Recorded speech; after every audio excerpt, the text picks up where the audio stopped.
I'm Heather Higgins. I run a group called Independent Women's Voice, which is a 501c4 organization. That means it's a nonprofit, but it gets involved in legislative fights.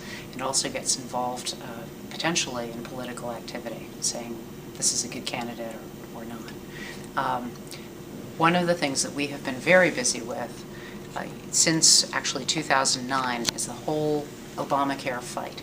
And most recently, we created something this summer called the Repeal Pledge, which goes further than any other repeal pledge, applied more broadly than any other repeal pledge, and was the one that really demonstrated that you were serious, because it was not just about a repeal vote that could potentially, and almost certainly would be vetoed, but about doing everything one possibly could to defund it, deauthorize it, take it apart piece by piece. And we, as an effort to further that, not only got a lot of candidates to sign the pledge, but we also have now created a second website for activists called savingourhealthcare.org, which is a useful resource for all activists to know everything that's going on, all the good work by all the different groups that are out there.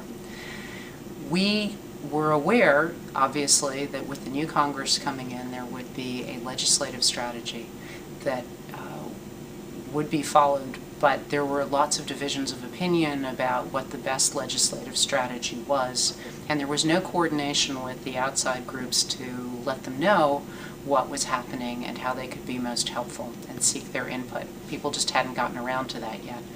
And so we have put together the beginnings of an inside-outside coalition to try and make sure that everybody is in the room talking to each other and then spreading the word about what's being done next and what can be most helpful. So today was the first organizational meeting.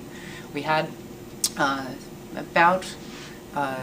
we had over 30 people here, including several members of Congress, members of leadership, a lot of outside groups representing a range of issues, all of which have an interest in the Obamacare repeal fight.